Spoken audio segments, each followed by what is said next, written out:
Hello guys, welcome back to my channel. Do you know? So today I will be talking about the CUET. What the CUET is from the basic, from the beginning level. So stay tuned for the information. The various aspects of the CUET we will be covering in this video. The various topics कि CUET है क्या, CUET की history क्या है, background क्या है, CUET लाया क्यों गया है, उसमें आपको एलिजिबिलिटी क्या है, क्या आप CUET के लिए एलिजिबल हो, आप एक साथ कितने यूनिवर्सिटीज़ के लिए टारगेट कर सकते हो through CUET exams and many more things. So CUET है क्या? Common university entrance test. ये 2022 में पहली बार इम्प्लीमेंट किया गया था इंडियन इंडियन एजुकेशन सिस्टम के अकॉर्डिंग. इसमें आप इस एग्ज़ाम को दे करके आप बहुत से गवर्नमेंट और प्राइवेट यूनिवर्सिटीज़ के लिए अप्लाई करते हो. आप उनके लिए उन डिफरेंट कोर्सेज़ के लिए आप एबल अप्लाई करते हो.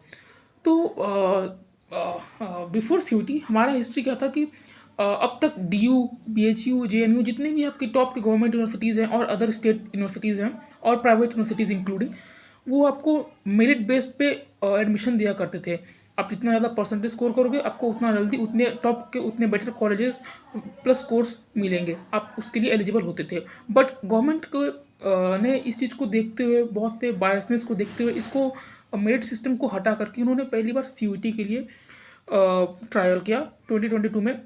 तो इसमें हुआ क्या कि आपके लिए एक इसमें आपके लिए कंप्यूटर बेस्ड एग्जामिनेशन कंडक्ट कराए जाते हैं, जिसमें आप जो भी डिसिप्लिन सिलेक्ट किए रहते हैं लैंग्वेज, डोमेन और जनरल टेस्ट में, वो एग्ज़ाम्स के लिए आपको अपीयर होना पड़ता है.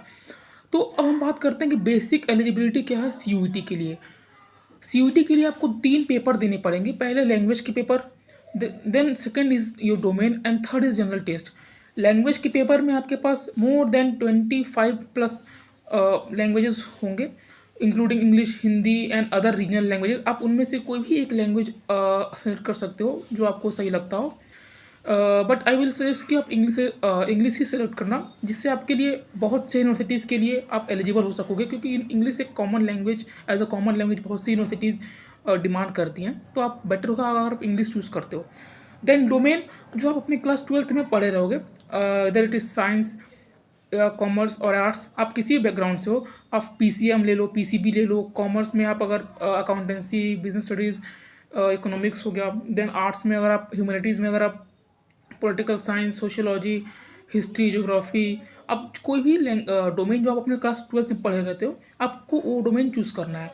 देन आपको आखिरी में एक जनरल टेस्ट भी लेना होता है. अब ये एलिजिबिलिटी ज़रूरी नहीं है कि आपको एक लैंग्वेज, एक डोमेन और एक जनरल टेस्ट लेना ही होगा. It's totally dependent on the university which you are targeting for. Example के लिए, अगर आप DU में BCom के लिए अप्लाई करते हो, तो आपके पास एक लैंग्वेज प्लस एक डोमेन एंड जनरल टेस्ट होना कंपलसरी है.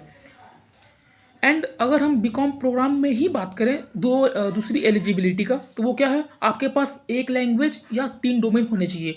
मतलब कि out of this two, 1 language, 1 domain and 1 general test and 1 language and 3 domain. आपके पास कोई सा भी एक कॉम्बिनेशन होना चाहिए जिससे आप BCom प्रोग्राम के लिए दिल्ली यूनिवर्सिटी में एलिजिबल हो. इसी के साथ आप अगर मैं बात करूँ JNU की, फॉर एग्जांपल अगर मैं एक हाइपोथेटिकल एग्जांपल लूँ, तो JNU में अगर आप BA ऑनर्स इंग्लिश के लिए अप्लाई करते हो, तो अगर उनका क्राइटेरिया आपके पास, यू शुड हैव लैंग्वेज, आपके लैंग्वेज में इंग्लिश होना चाहिए एंड 1 GT, तो आपके पास वो कॉम्बिनेशन होना चाहिए अगर आप JNU के लिए अप्लाई करते हो. इसी तरह जितने भी यूनिवर्सिटीज़ हैं उनके अंदर जितने भी कोर्सेज ऑफर किए जाते हैं, आप उन सभी के एलिजिबिलिटी को देख लीजिए, आपको वहाँ से एरिया मिल जाएगा.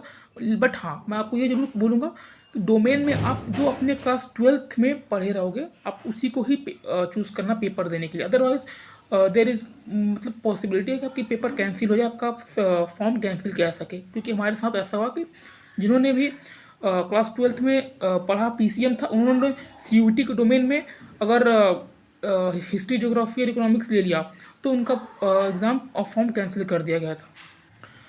तो आप इसके लिए CUET के ऑफिशियल वेबसाइट पे CUET.ug.ac.in पे जा करके आप जितने भी पार्टिसिपेटिंग यूनिवर्सिटीज़ हैं, पार्टिसिपेटिंग यूनिवर्सिटीज़ के लिस्ट में जा करके उनके सिलेबस प्लस उनके एलिजिबिलिटी को देख सकते हो वेरी इजीली. बहुत इजीली आपको CUET के ऑफिशियल वेबसाइट पे मिल जाएगा ये इन्फॉर्मेशन. एंड अगर मैं बात करूँ तो इसमें more than 90 universities including state universities, central universities and private universities are participating. तो आपके पास वास्ट ऑप्शन है, बहुत सारे यूनिवर्सिटीज़ को टारगेट कर सकते हो आप एक साथ। आप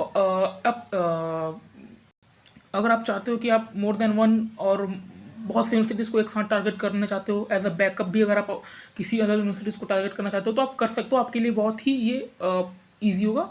आप बस उनके कॉम्बिनेशंस को देख लेना, उनके कॉम्बिनेशंस को मैच कर लेना, and in upcoming videos I will also inform कि आपको कैसे कॉम्बिनेशंस लेने चाहिए, जो आपके लिए बहुत ईजी होगा टैकल करना।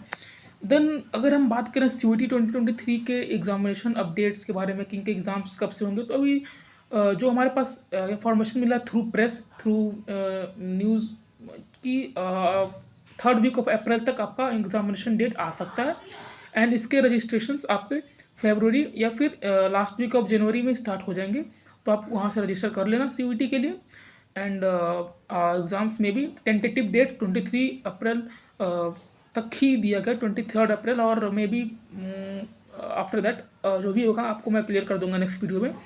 बट अभी के लिए इतना ही। अगर आपको इन्फॉर्मेशन अच्छी लगी हो तो चैनल को सब्सक्राइब जरूर करना, सपोर्ट करना। I will come with new videos, new updates, new information. Till then bye bye, tata, take care.